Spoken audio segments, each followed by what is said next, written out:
Bir maraqlı sual da var. O Əmək Məcəlləsində 70C var. 70-ci maddənin C bəndi. Ki bu maddə ilə deyir, yenidən işə düzəlmək olar mı? Ümumiyyətlə deyir, bu maddənin o necə deyirlər, tətbiqindən mi deyək, təsirindən mi deyək, necə çıxmaq olar?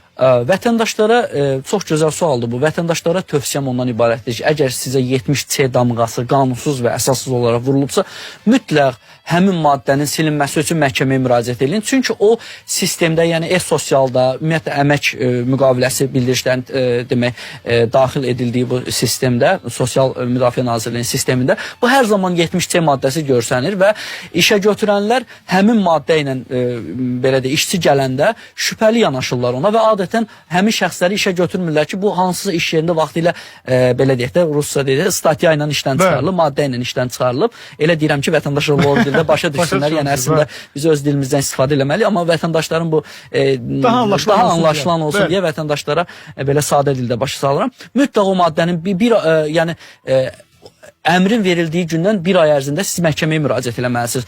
Artıq müddəti ötürsəniz, sonra məhkəməyə müraciət etsəniz, məhkəmə sizin işinizə baxmayacaq.